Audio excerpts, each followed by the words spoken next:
All right, ready? No. Cool. Hey, guys, and otherwise, this is Jonathan O. Roseline. And this is Noah, also known as Oh. Polyphonic. And what are you listening to, John? Or what are they listening to? Okay.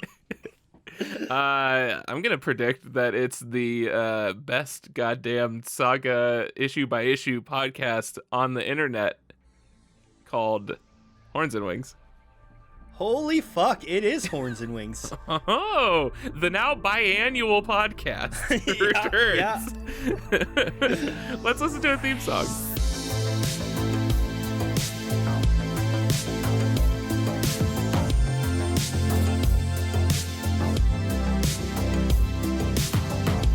There we go. What a good theme song. I missed that. I missed hearing that sweet, sultry saxophone in my ears.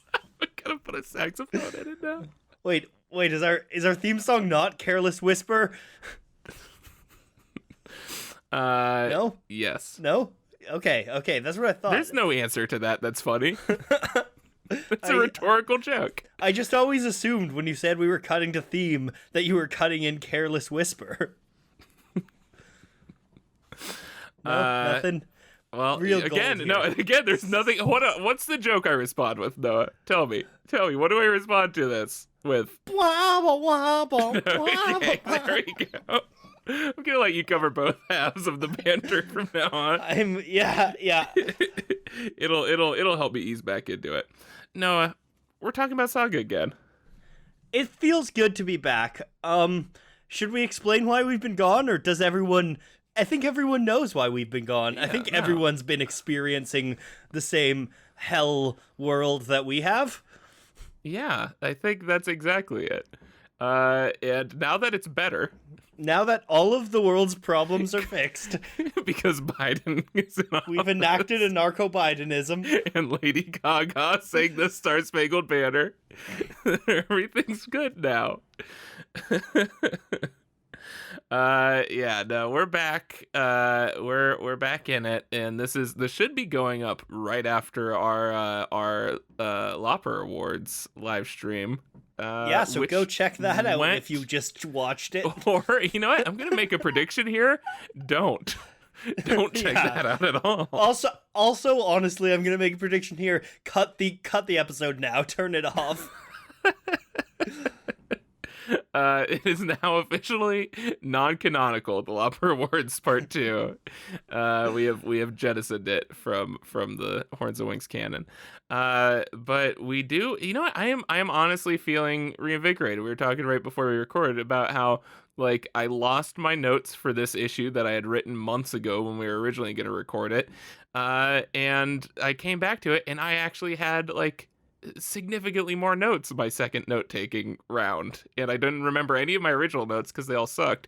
But this time, I'm really setting this up for me to actually have to have good notes, but I don't. Yeah, but I was just more happy while writing them. So I'm feeling good. There's something that I wanna shout out before we get into the issue. Or don't you want to carelessly whisper it? No? See, there's no fucking response. There's nothing you can do. This is a fucking joke hamstring. Yeah, you're right. Yeah, I am. All right, what do you want to shout out? I want to shout out one of our day ones and longtime listeners, Odd Amity, Amy Johnston, who got a piece published in the Cirque Literary Journal. Got a piece of fiction writing published called Dark Energy. And I think that's really awesome. And I love to see when people who have been following us for a long time are thriving. So yeah, go check that out. And shout out to Odd Amity on Twitter.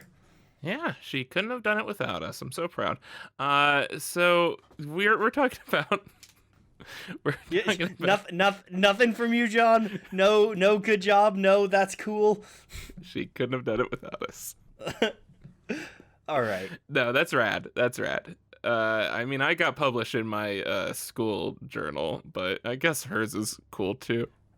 But please check out the Stark State Technical College literary journal from 2014. Isn't your whole thing that you want people to make stuff? Shouldn't you be excited when people make stuff? But only when they're paying me.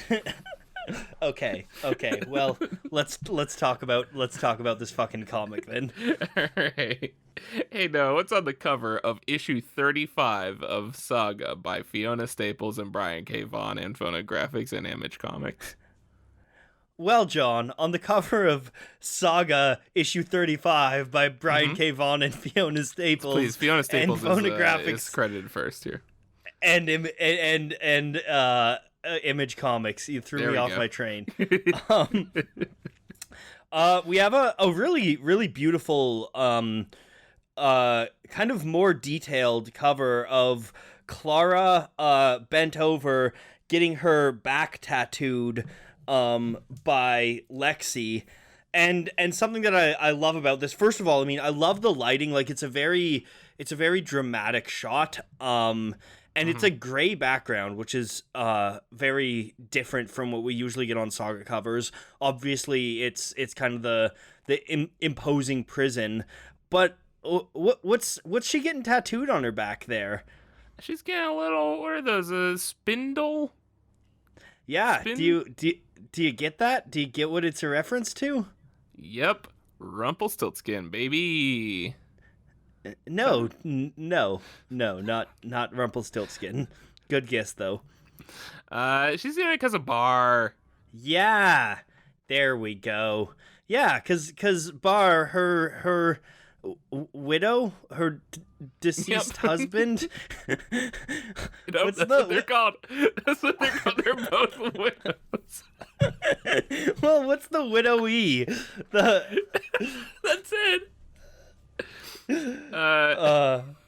Yeah. Widow did. Her widow did spun things with a magic loom, and I think that's a really or I guess not a loom. I guess a spinning wheel. I don't actually know what a loom is. I know that it's a technology that you research in Age of Empires 2, where it gives your villagers more health. And I also know that it predicts the future in the Wanted shitty movie adaptation. Yes. That's the only two pop culture or really cultural references for this. So that is a perfect explanation of what it is. No, it's a spinning wheel for Bar, and she's got some other tattoos, and this is very just like prison aesthetic, which is cool. Yeah, again, I think we pointed out in one issue that I love that it's the blue of the language that they speak. Yeah.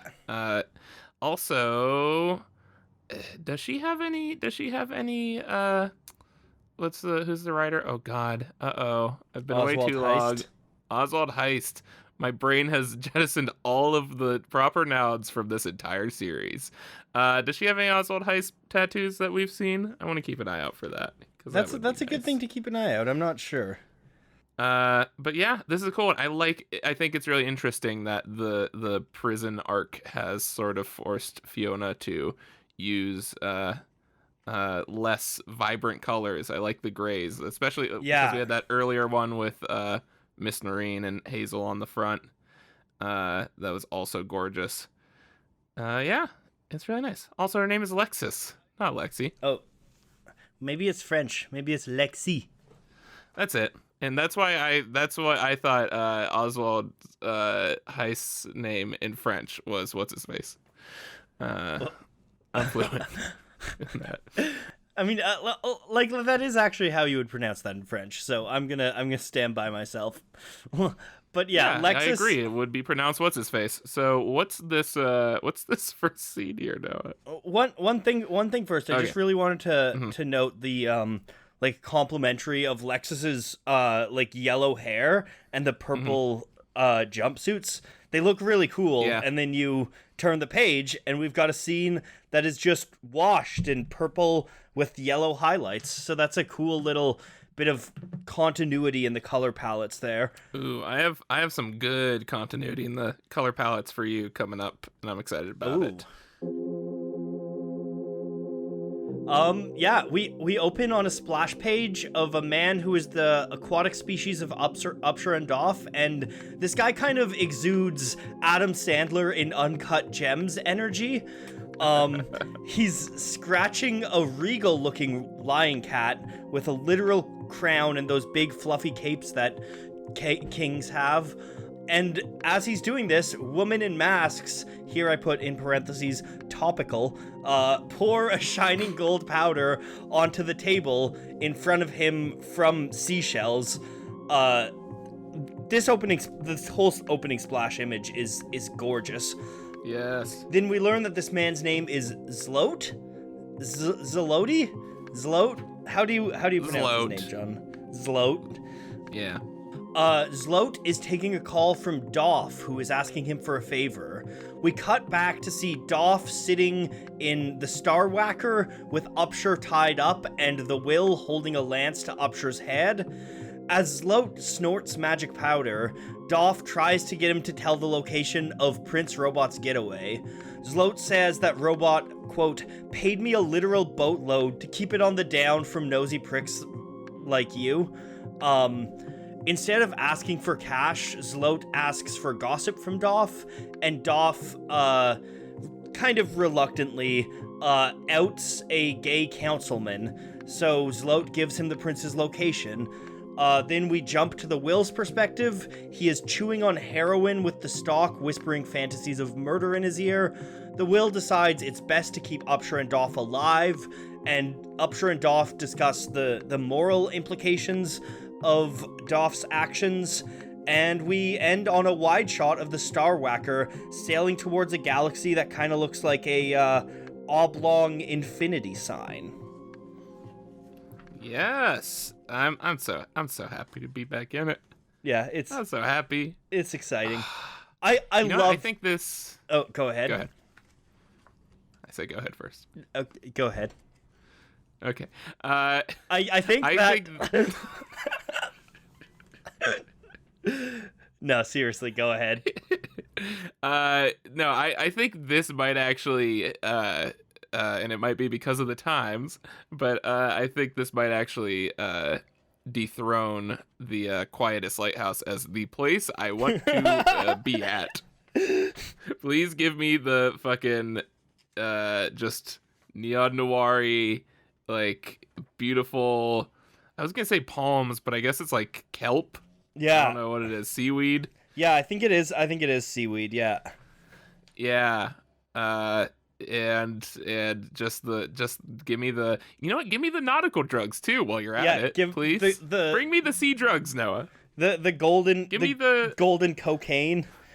The conch coke. The conch coke. The concaine. There we go. You improved it. Thank you. And the bikini clad woman in masks. Yeah. With starfish pasties. Yeah, that's fantastic. The whole color palette of this scene too, with all of them have like bluish skin, and there's these like rich purples and oranges. The neon noir is exactly the kind of color palette there. And I love that his phone is a fucking like clamshell. Yeah. No, this is such good world design on page 1 of just everything. Yeah. I love Pink Lion Cat. What a fancy cat. I love that fancy cat. That's great. And another thing that's really cool is when we cut to the other scene, there's a little bit of the consistency because the sky sharks are hanging in the hold where they seem to be sitting, and one of the sky sharks has purple spots and another has yellow, and that kind of transitions your eye over to the scene there. Yeah. Also, did we mention that the concaine magically like lifts up into your nose? Yeah, you don't even need to roll up a bill. You just kind of like gesture and it climbs in there. Yeah. Give me it. John, I was gonna say, how do you feel about your theory of the green language being psychic now that they're having a fucking conversation over the telephone with it? You still gonna stand by that? Well, here's the thing: is that that's not a telephone, you idiot. That is a psychic transponder, and you can connect to other psychic transponders. And look, Noah, you know what? You're right, Noah. Brian K. Vaughan, really put a plot hole in here, and I think that's one of the first real criticisms of Ding! this book I have. Is he's very inconsistent with the well-established laws of this world in the telekinetic communication. I really like and you don't really get a lot of time for it to play out, but I really like the little moral quandary of Upshur and Doff, who presumably know about this gay councilman. They say that he's been spotted in underground gay clubs. Presumably know about that because they've gone themselves. And I think it's such a like BKV is creating such an unpleasant moral quandary where to save their lives, they basically need to turn their backs on their community and ruin somebody's life, so that he'll be persecuted for the same thing that they're being persecuted for.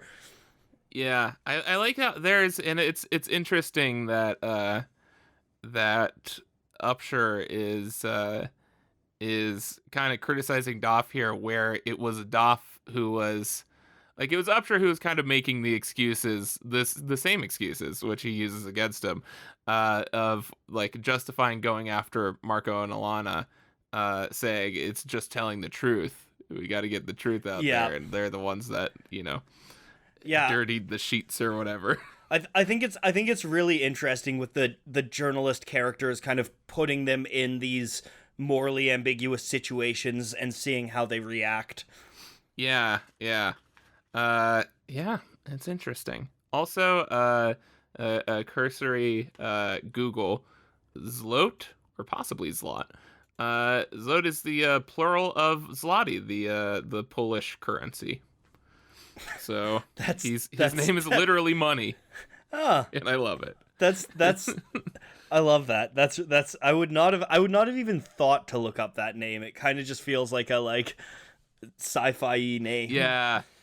That's a very good alien name. Yeah. Here's a question, because the Will tosses Sweet Boy a little bit of heroin jerky, and then the devastating thought came to my mind: what if Sweet Boy is like hallucinating the brand being there? Is the brand Sweet Boy's first love? I would say yes. I assume there's know. Many versions of love. But Ask maybe the Greeks. maybe Sweet Boy's just like hallucinating a dog love. Sweet Boy's dog lover named Tart Boy. Yep. And now that that's canon, was there anything else you wanted to bring up from this? Honestly, it's just good to be back. Maybe we should have done a bit of a summation as to where we were before we jumped right in, but you'll get up to speed fast. The summation is, listen to that last episode. It's still available and has some of our most listens this last episode. Isn't that fun? Yeah. I think it's just because people didn't have anything else to listen to. It's the most recent thing in our thing. But yeah, it's up there. I'm content with this. I love that. Did we mention that the Will's ship is just like packed with Mountainia food? Yeah, like just all of it. Yeah, I especially love the Sky Sharks. Just a real kind of like continuity there that reminds you of the story. Yeah, that is such a, which I wish. I really still don't like the idea of them. It really upsets me a lot, but it's cool. Scene number 2, Noah. Space is where we are. Actually read an intro for this. We're inside the rocket ship tree, and Prince Robot stares directly at us, saying, "It's important you know I'm only here to laugh over your inevitable corpses." Alana preps an eyeball lens camcorder, and Marco polishes off an old crash helm as they discuss their landfall prison break-in / hopefully breakout plot. We learn the crash helm, which Marco and Alana stole from the Endless War Museum on La Bunka, won't work on the planet because of the exotic membrane surrounding landfall. But if Prince Robot disguises himself as Count Robot LX and requests clearance, landfall will temporarily disable the membrane to avoid any adverse effects on his physiology. 4 tries to poke holes in their plan, but they apparently have every angle covered. Apparently, Noah. Apparently. But yes, they do. Or do they? Alana presents 4 with the credentials and clothes of the real Count Robot LX, which Marco... By the way, that's Count Robot 60. Yes, yeah. Or is it Alex? I was just thinking about how it would be cool if you went by LX if your name was Alex. Wait, no, it wouldn't. That'd be stupid. So she presents him with the credentials. Glad you got there on your own. Yeah, no, it did not take long at all. I just had to hear it. She presents him with the credentials and clothes of the real Count Robot Alex, which Marco very much does not want to hear how she required them. 4 points out how everyone's a filthy racist for thinking he looks anything like the robot on the ID card, and the rocket ship tree approaches landfall, and that's where we leave off in that scene. So, John, yes, do you think Prince Robot looks like the robot on the card? He looks identical to the robot on the John, card. you can't just say that. You can't just say all robots look identical. I'm saying the quiet things out loud.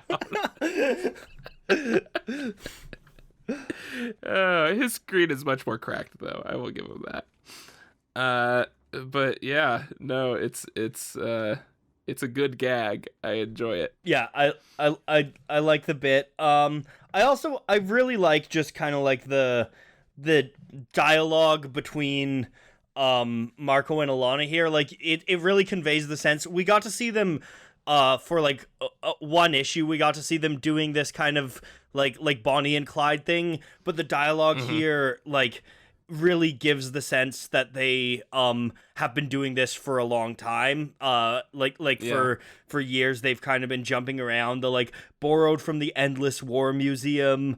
Like I don't know, really you really feel the kind of like energy between them. Yeah. Also, I realized that something that didn't occur to me with that with the issue of them pulling the heist, but occurred to me with how joyful Alana's expression is when she's pulling the Count Robot costume out of her chest of costumes. I love that this is a way for her to like channel her passion for acting. That's true. And yeah. This is a good application of that. I'm glad that she's found some happiness in this. Small details. I love the space. When you transition between scenes, on one side it's the oblong infinity one way, and then on the other side it's the other way, showing that the will is closing in on them. Yeah, it's like their exact location, because he's heading to where they just left from. Yes, exactly.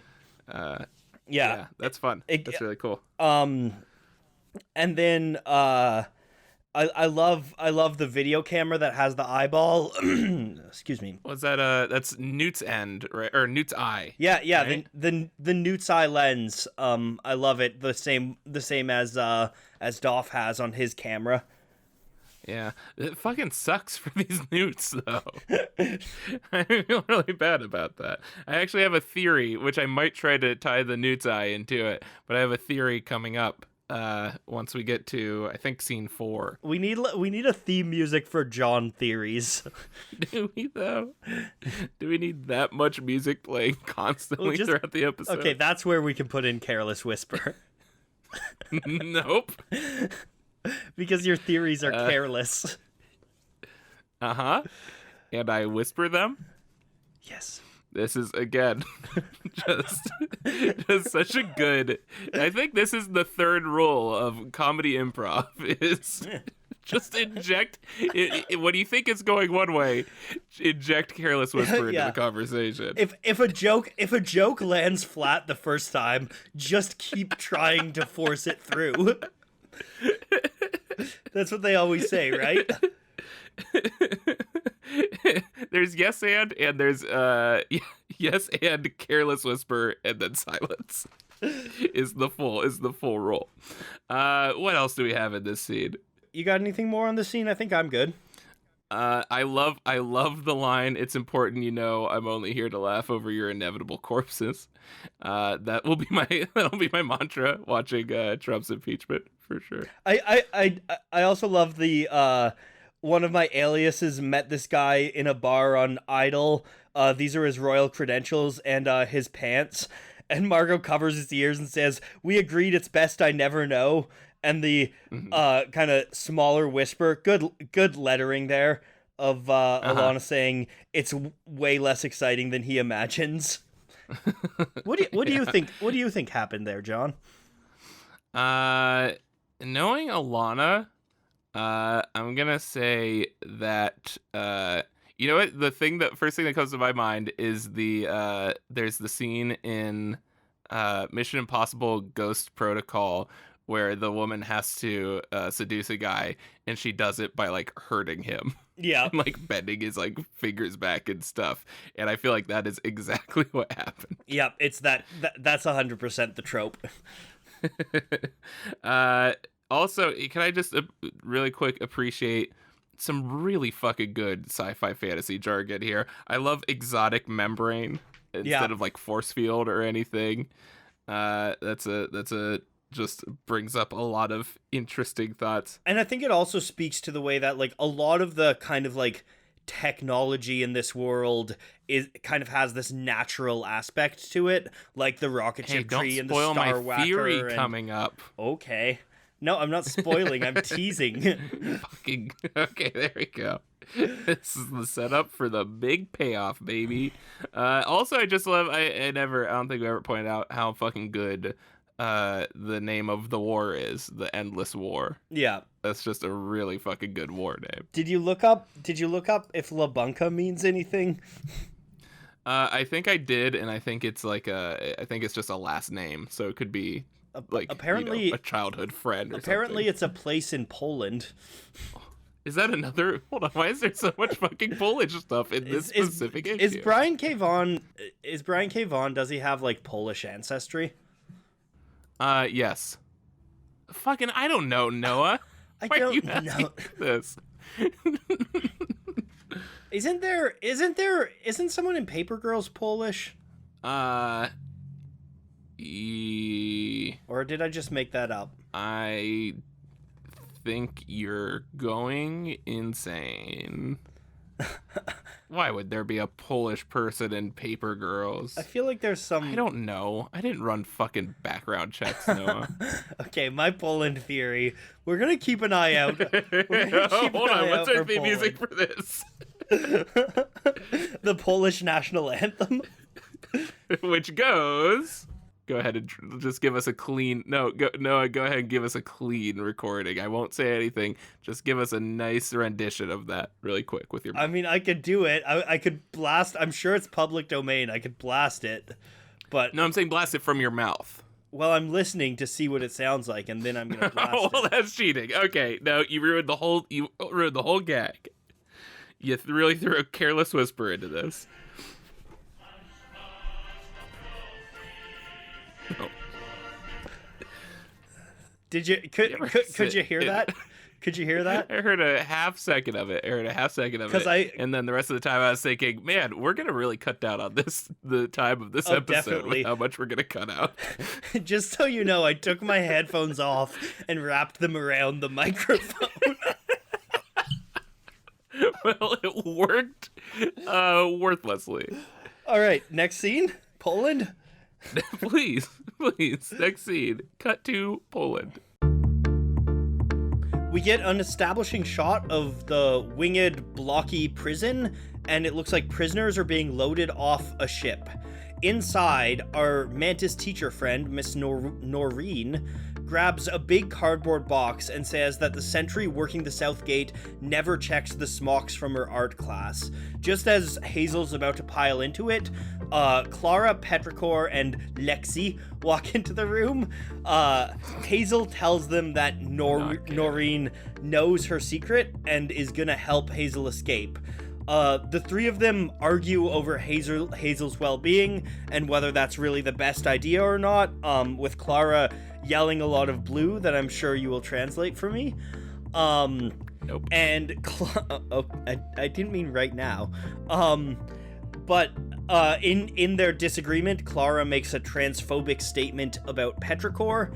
And Lexi jumps in Petrichor's defense to quote a nighttime smoke. Can we do a dramatic reading of this? Do you want to do the quote or the narrator? Yeah. I will do the narrator. All right, this is a reading of A Nighttime Smoke by what's his face and D. Oswald Heist. And thank you. I was saying in French. And action. You and I are outside the in-group. The monster warned the girl.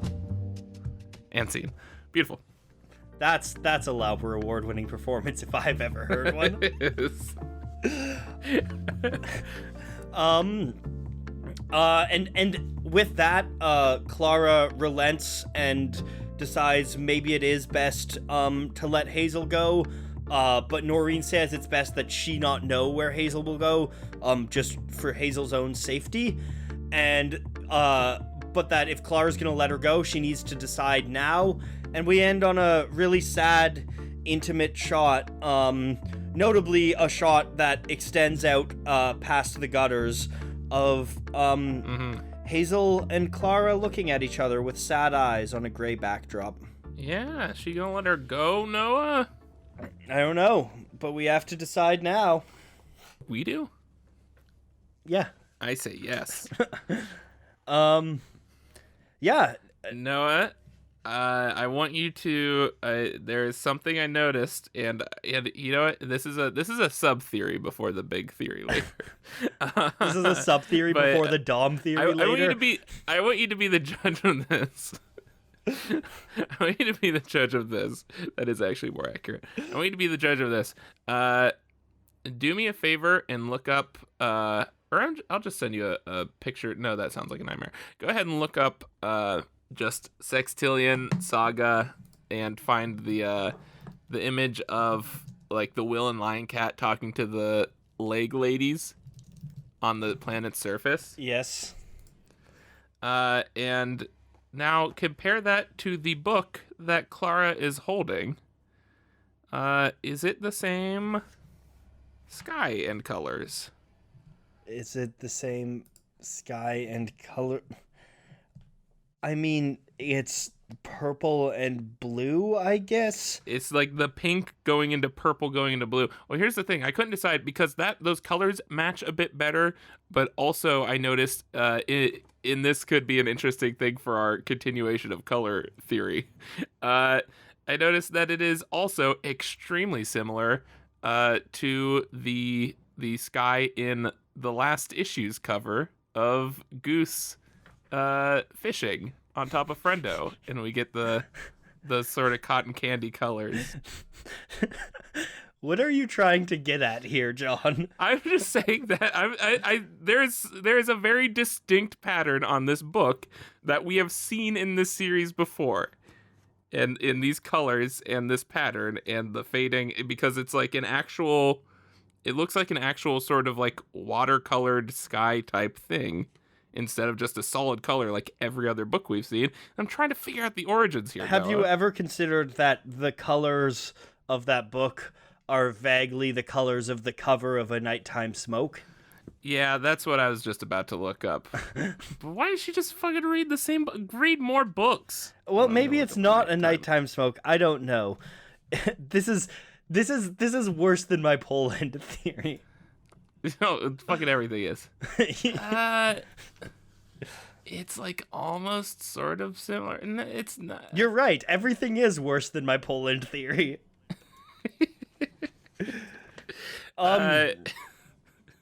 No, it's off from a nighttime, but it might be a nighttime smoke. I don't fucking know. But anyway, I thought it was interesting. It's something you can look at. What's really upsetting though is the amount of books on these bookshelves where it has the paper side instead of the spine facing out. It really upset me a lot, and it's no wonder the fucking guards don't go in there. What if they're just white disgusting. books? No, because I went back and looked. If you look at some of the detailed ones, Yeah, I see one where it looks like pages. Look at the bottom of the first page of the scene. Look at the background, and so many of those. On either flanking the pages is color. No, that is. You're right. It's just a bunch of. That is the worst punishment I've ever seen in a prison. That's horrific. This is the hard-hitting analysis that you come to Horns and Wings for. I told you. I did not increase the quality of notes. I just wrote more of them and was happy about them. I think something I really like that comes across in this scene is because of Noreen's character design with the like giant eyes, you can really like like a lot of like in like Disney movies and stuff like that, people really use like big eyes for expressiveness. Like you can really kind of see the desperation in her face as she says, "I don't know exactly, but I know we have to decide now." Yeah. It's nice that we have an excuse for a more cartoony character because her characters are already so fantastically expressive. You know what? There's one thing that I for whatever reason, I really appreciated on this page. That is something that's bothered me about a lot of artists. And that's that artists, they tend to make characters not look the same from panel to panel. Like sometimes I was reading a book the other day, it had Superman in it, and like every other panel, he just looked like a totally different dude. It's just like the jawline would change and stuff, and it's just, and I can't imagine how incredibly hard it is to actually make characters look consistent across each thing. But like I feel like that's something that deserves some praise from Fiona, is that like she is so consistent with the look of the characters. Not only that, the characters are able to look consistent with changes to their appearance and aging and time, because Lexus here looks different than Lexus looked like when she was with the last revolution, but she looks like the same person. She just looks like the same person, kind of like onwards, having spent some time in prison with a different haircut. Yeah. It's an impressive feat. I think that she's a little talented. I think so. And I think that it's time for the next scene. Do you? Wait, really quick. I just realized I should translate some of this. Oh, yeah. Blue, yeah. Yeah. So it's essentially Clara says, "Hey," when they come in. She says, "What's going on here?" A lot of it is conveniently Lexus translating for her, essentially. And except for the part where Hazel says, Miss Noreen knows about me, the true stuff about me, what do you think Clara's saying there? When she says, "Kion vi volas esta pala," that one? No. Or no, it's the third panel of the page before that. Oh, where she says, "Vi montres al si vian flugil." Is it do you play the flugelhorn? Is that what she's saying? That is that classic fucking bird in blue. Are you playing the fucking flugelhorn right now? Yeah, no, I have no idea what she says there. It's you showed her your wings. Ah. Question mark. And that's really the only one that's hard to she says what you want is irrelevant. It is too dangerous, which Lexus translates as "what you want don't really matter." Clara says it's not safe out there, or for you out there. So it's her, and then she calls Petrichor. She says, "Shut your mouth, creature." Did Lexus used to speak blue, or has Lexus learned blue? I think Lexus has learned blue. That's cool. Which is cool. Yeah, good for her. All right. Next scene. Here we go, Noah. Cut cut back to the rocket ship Tree, which has been dressed up to look like a robot ship, and Prince Robot, who has been dressed up to look like a robot count. He very formally requests via Skype or whatever it is to make landfall on landfall, and the old lady security officer buzzes him in, no problem. Ford's not so happy about being mistaken for, quote, some weak-chinned excuse for intermediate nobility, and is suddenly blown off his feet by a massive blast to the rocket ship's hull. They've wandered into a hive mind field. The mines look like, kind of like the spiny tree burrs. Do you know how to... Like, yeah. Birds. I was thinking the bigger, like buckeyes. I was thinking like bigger ones, like chestnuts or buckeyes or something. Is that what a buckeye is? Well, you break it open and then it looks like the delicious chocolate and peanut butter treat. Go Buckeyes. But now that I think about it, now that I see it, it might be more accurate to describe it as a virus, looking like a virus, which makes more sense because the rocket ship is then flooded with the mine's inhabitants, a swarm of giant tardigrades. So Prince Robot fights them off with his arm blaster as Marco slashes the portal into the air with his sword. Marco starts saying something foreboding about whatever happens to Alana, but she cuts him off with, screw whatever. You come back here with our daughter safe and sound, end of story. Marco points out that Alana didn't mention anything about saving Clara, but Alana says, don't talk like that. I love your mom. She made you. And they kiss passionately, backlit by the glowing blue portal, and Marco jumps through. Four offers Alana some rare consolation as he blasts the remaining tardigrade, saying, I have some idea what you must be going through, and I wish your family luck. And so we end with like a nice little gesture from Prince Robot. I love the visual gag of like, don't talk like that. I love your mom. Like with Alana being like sweet and heartfelt, and fucking Four blowing the shit out of this tardigrade behind. Fucking action going on in the background and not being acknowledged is always the funniest thing. Yeah. And I love it. Speaking of fucking things being in Paper Girls, which was probably happening about the same time, there's giant tardigrades in that too. Yes, there is. There absolutely is. And Polish people. And these ones are from Poland. They have the suitcase stamp right on them. But yeah, no, that's it. He likes his tardigrade. I feel like we could pin down to the day that he discovered tardigrades. I bet you he like saw a Reddit post about them or something. Yeah, and then just put them into everything he was doing. For those who don't know, we haven't tardigrade isn't exactly like common knowledge.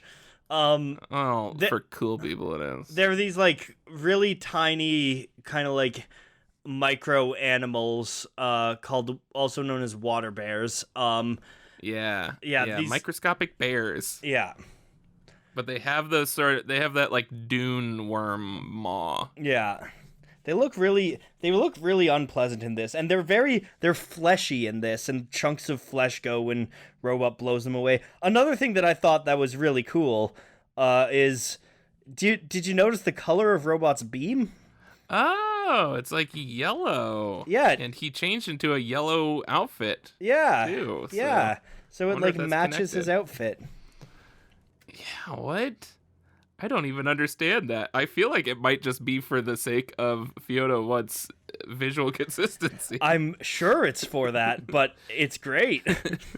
I bet you it's also because like usually his beam is almost the exact same as the like crash helm color there, like that blue light. Mm-hmm.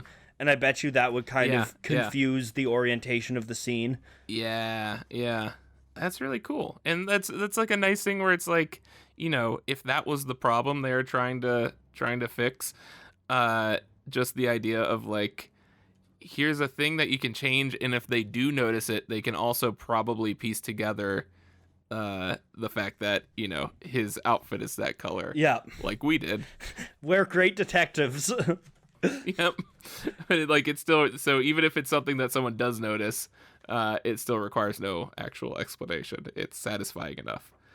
But yeah. I've also I know I always mention this stuff, but on the first thing of this page, the way the scene transition pulls colors is so good, with the yellow suit and Noreen's yellow skin and like the blue screen and her sweater and the purple of the wing thing and the purple of the jumpsuit. Like it's a very smooth color transition. Plus just all the gray, having the gray robot flag, which, you know what, I just realized that there's binary on that flag, on that crest. Oh yeah, there totally I don't think is. I don't think we've ever like translated that. Yeah, that's very true. So someone at home, because we can't quite see, but I'm sure it's in other issues. But we can't quite see the Wait, crest let me see if I can entirety here. But there's a wide shot after. Can you see? No. Nah. I'm sure it's in another issue though. But yeah, so if anyone can decipher that before we do, in the comments, let us know on the YouTube or tweet at us. I don't know. But yeah, I thought that was cool. Now here, are we ready for this theory? Oh yeah. And it's not even a theory. It's essentially what you've talked about before, but I just thought it was a really cool, like, just such smart world building here. And it is the fact that, and it's something that we've noticed before, but haven't really pieced together, how you were talking earlier about sort of the natural, like, what the technology is built around, the sort of natural source of the different tech. I love that when we look at, it's the third panel of this scene, when the security guard lady is drawing in her coloring book page, and like sort of buzzing them in, the screen goes all bubbly, like air bubbles, as the image disappears or is just shown from a different angle. And then I remembered looking at that when we saw Viz talking to, is that her name, the like unicorn horn lady? Vez. When we saw Vez Media talking to Quain, trying to, like, you know, get negotiate the release of prisoners or whatever, hostages, in exchange for Hazel, we saw one panel of her talking to like a big floating water orb. This was is how true. she was seeing them. Yep. And so I in my headcanon now, it's that, you know, this is originally like a magic based thing for the Moonies. Yep. That the Landfallians then appropriated and incorporated into their technology. And that's why we have the very bubble-shaped screens for a lot of things, which is very fucking cool. Is it no? I like that theory. That's a good theory. What? You did something right. Blast that Careless whisper! That's not my theory theme. That's my success music. That's what plays whenever I win a battle in Final Fantasy. That's This is the best day of my fucking life, Noah. I think that's a really cool theory. Good job. Yeah, I do too. It's almost as good as my other one. No, it's almost as good as my Poland theory.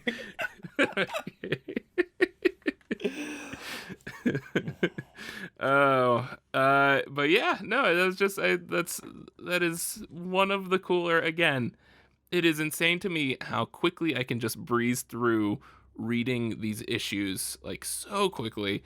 But if you actually take the time to dissect everything going on here, like, it's almost that kind of really cool give and take of, like, they do, you know, they're packing less actual story beats into each issue, but in exchange they get to flesh out everything like this as much as they want, and we get just the best world building I've ever seen. Yeah, I agree. The world feels so vibrant, and just so much of the world is just built in the background.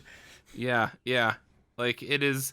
There's not, like, yeah, it just never feels shallow. It never feels not thought out at all. I love it. It's very cool. I also just love the last page of this scene so it's split up with 5 panels stacked, like 5 long rectangles stacked vertically. And like it's just kind of like showing the moments passing with slight movements of Alana's head, and it just really I don't know. I feel like it really underscores the importance of this moment of Marco jumping through, like into the breach. You know. Mm-hmm. And also, it's nice that Fiona just gets to take a break from drawing a Lana for 3 panels there. It's like, I did it once, I'm set for a bit. That actually reminds me, this is a great use of it because, you can tell that it's sort of not just that time is moving pretty quickly here, but also it kind of registers with you that, like, that she's, having lost Marco before, she probably has the distinct feeling that that could be the last time she Yeah. sees him. Yeah, there's an emotional weight to her just kind of like not really expressing any emotion there and having the same face for 3 panels. Yeah, which, what, this actually reminds me of a comic book I did, which is the only comic book that I've done that you will not find on the internet or anywhere. Uh, because of how disappointed I was with how it turned out. I will not say any names or anything, or even say the name of the comic, Will but you I send it to did. me? You know what? I actually will. But and then you can post it anonymously I'll leak on it. I the will. Discord. Yeah, I'll leak it. but so this artist approached me about doing this comic, and we'd talked about working together before, and he's a super talented person, but I worked really hard on this script, and I think it was just a 6-page thing or something. But I worked really hard on it, and I was so happy with how it turned out. And it was supposed to like lead into, potentially a full series and stuff, and or even be like the pitch for a Kickstarter. But I was working on it for a while, but it wasn't a top priority. And then he was like, "Hey, this needs to be done in a week." Because I promised someone that we'd have it ready to print in a week. I promised the printer/publisher. And so if you could get it done, and I was like, that seems very quick, but artists generally do a page a day of comic illustration. I literally I had my very in-depth outline, was able to write the script for it in a day and get it to him the next day after working like 12 hours on it. And then the day, like, cut to 1 week later when there's like a day left, and he was like, "Oh, by the way, I'm just starting to illustrate this." Oh my um, god. and I had a question about this thing in the script, and I knew it was just like fucking doomed from there. But there's a monologue that is at the climax, or right before, like leading into the climax, that builds the suspense going into it. And it is the main character talking, like, essentially to us, and he just used the same art for her in every panel, and did like he did like an 8-panel grid, and it is just the copy and pasted art of her over and over again. And then just added, the thing that really hurt me was he did the dialogue, but just copy and pasted it, and didn't retain any of the emphasis that I Oh. put on any of the words, like any of the bold or any of the italics or Yeah. anything. And also he just like divided up things into the balloons that were not the way they were divided up in the script, and it just hurt me so much. Like, that's a big no-no for transcribing writers. Haley will tell you that with lettering. But it was like, it's supposed to be this big, like, significant moment, and I literally in the script am describing the emotions she's going through and stuff, and it is just this plain-faced copy and pasted thing over and over and over again as she's talking about this traumatizing thing. And I was just like, okay, I'm not going to ever post about this thing. And I was like posting teasers for it and stuff too, and then it's like, I'm never talking about this again, I'm never doing anything with this again. But it amazes me to see in a book how even that thing that devastated me at one point can Can be actually done be right. used like well. Yeah. Yeah. with like almost anyone else, it's just like this lazy, like I need to illustrate 6 pages in one day thing, and with this, it's just like it's actually effective, and I appreciate it. It just highlights the power of the medium. Something like this, like that's an emotional impact that you don't get the same effect if it's like a lingering shot in film, and you can't describe that in prose like that. Like it's such a comics thing, and even just the impact of like looking at a page and seeing all of these like panels the exact same size is very impactful. Yeah, definitely. You know, you get that when you have longer panels like that, it also adds to the how long it feels like it's going on. That's an old comics trick where if you have narrower panels, then or taller panels, they will feel much more rapid. But if you have those long drawn out panels, especially with as much sort of negative space that's used here, then it's turning this very quick moment into a nice sort of lingering shot.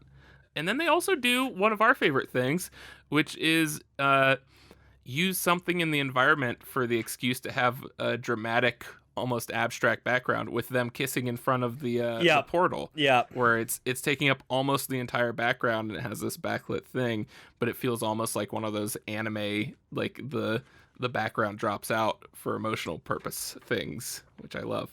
And it also just like lights them very. It gives this very dramatic lighting that's really cool as well. Yeah, and which I think that's definitely one of the strengths of this being a digitally illustrated comic. Yeah, you can get some of those sort of filmic effects on things that you don't generally see in comics. Oh, and then I also noticed we have those little cut off corners of the panels leading into this last scene. I think we actually just did some good analysis, John.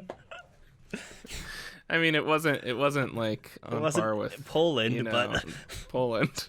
It wasn't Poland. We'll always have Poland. No, are we ready for our final scene? Oh, I am ready for this final scene.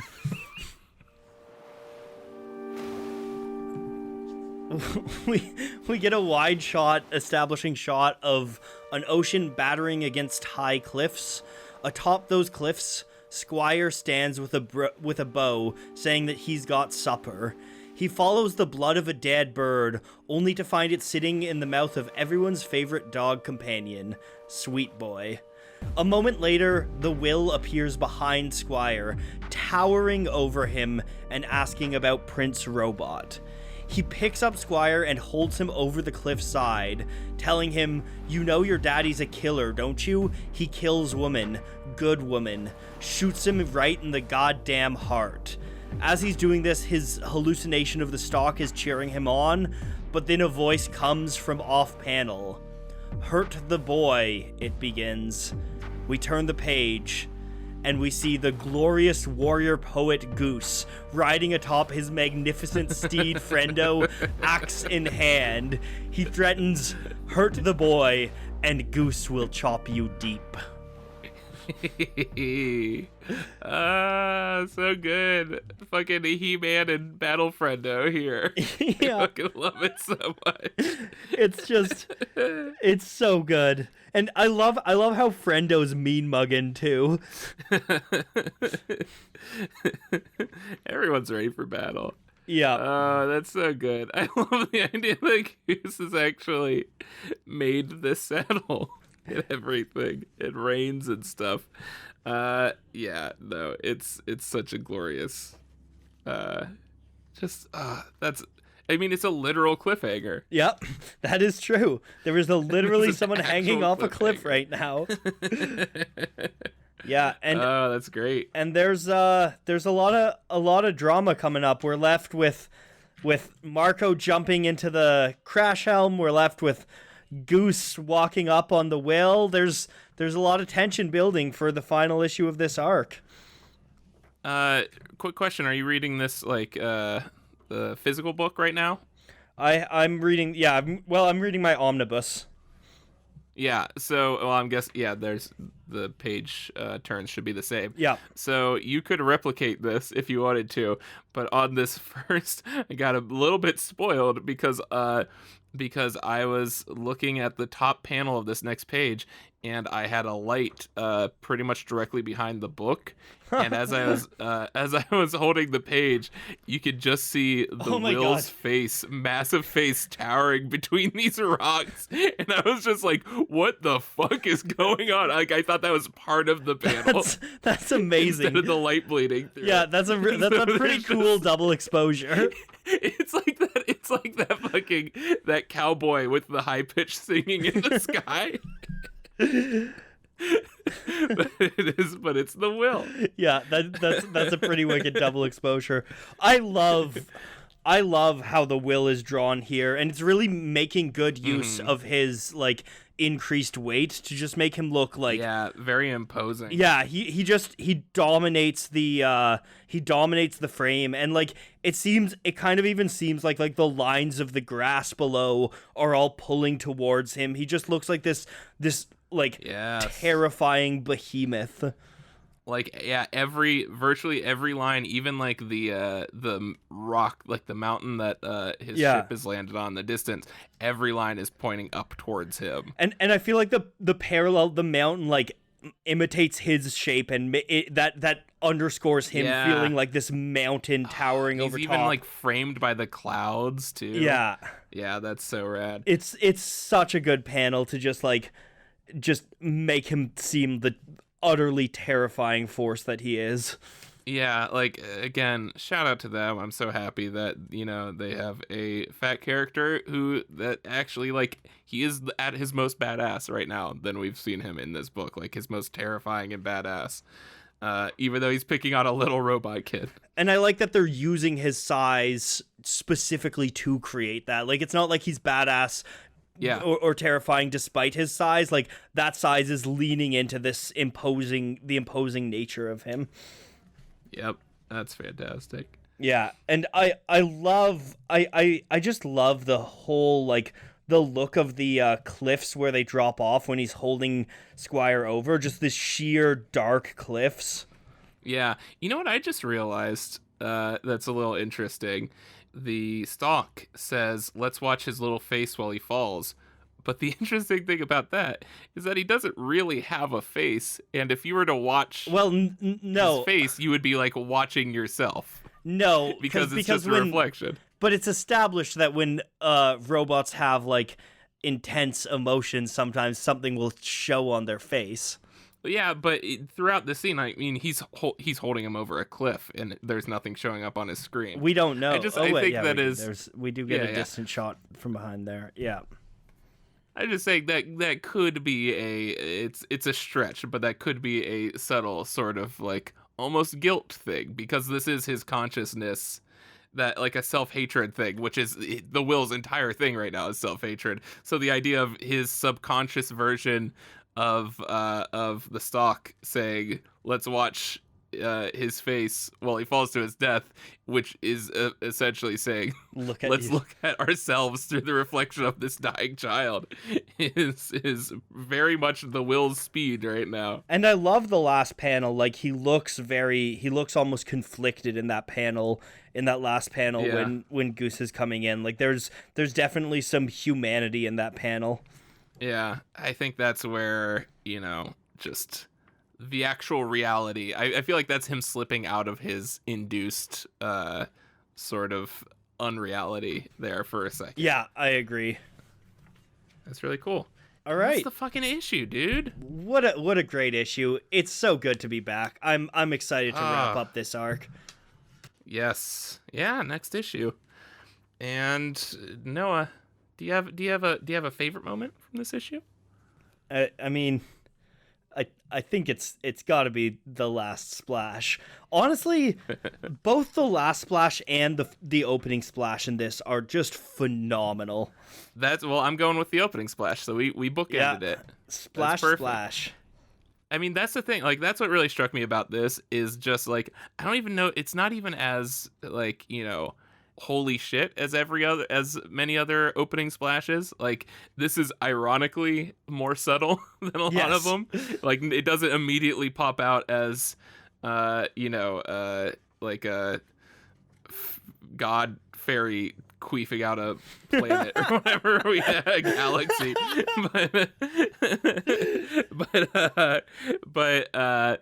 But like, it made me realize, like, not just because we've been away from it so long, but also there haven't been the consistent opening splashes we recently. haven't. Yeah, we broke away from the splash. I think there's only been like one I think this last arc. I think maybe the only one we've gotten is is when Marco and Alana were breaking in and he was like holding her captive. Yeah. But yeah, it makes me appreciate. I took those for granted, how fantastic they were, and it's nice when we actually get them. Which, again, that's another thing that's just like very smart about this book is, if something's really good, then maybe they'll take it away for a while so that you can appreciate it again because you become desensitized. If it becomes an expectation instead of something enjoyed, or maybe if something's really good, they'll take it away forever and break your heart. That happens a lot too. That's something meaning characters. And it's funny because also that thing they've done where they take something away for a long time to make you appreciate it more, they did with the whole fucking book. And that's been our last fucking like 3 years now. Oh my god. Fun shit. What about, do you have a song recommendation for this one? Do I have a song? Yeah, do you have a song, Noah? Do I have a song? First thing that comes to your mind. Just off the top of your head. Yeah, no, actually I'm not gonna do the Careless Whisper bit because I have a sick song recommendation. Okay. Me neither. As Goose appears with Friendo, I want Ride of the fucking Valkyries to be playing. Ooh, can we also bonus points if someone go ahead and add the original? Was that Wagner that did that? Yeah, fuck Wagner, by the way. But yeah, Wagner, but still made some cool shit. But bonus points if someone could also find just like a death metal version of that. Yeah. To do. I want that blaring, like literally just this is the best heavy metal issue cover I've ever seen. Yeah. But yeah, no, that's a very good one. You know what? I realized because who knows how much longer we're gonna have the prison stuff. I wanted a good prison song, so I'm gonna say "Chain Gang" by Nina Simone. A little bit of a deep cut, but one of my favorites from her. You can never go wrong with Nina. You cannot. And Noah, that brings us to our final segment, which is the normal, classic, not altered in any way for a stupid recurring joke this episode, question of the week theme.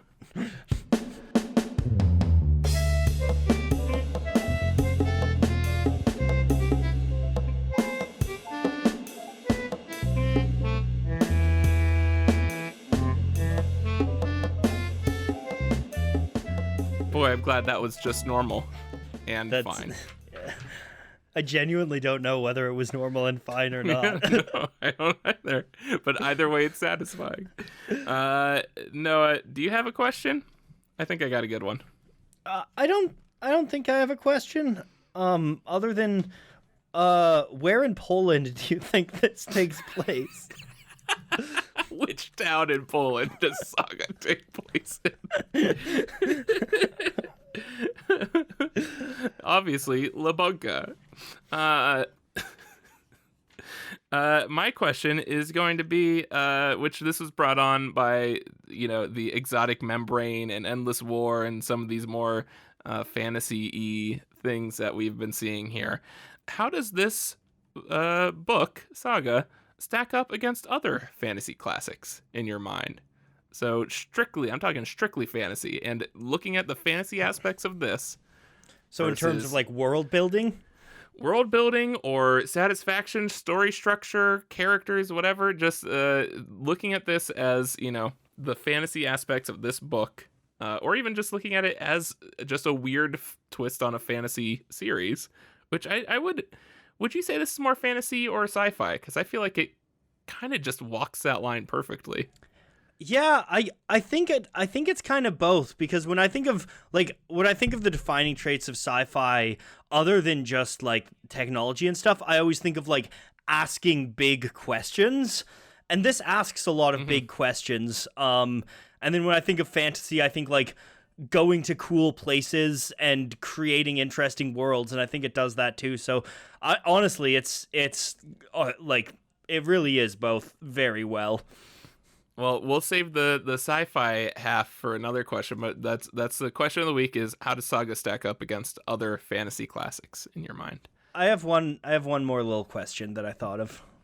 Hey, Did you miss us? did you miss me? Did you miss us? That might be the third time we've asked. I'm pretty sure it is. We did it. I just need constant reassurance. Speaking of constant reassurance, Noah, where can people find you, because they don't know in episode 40 of this fucking show?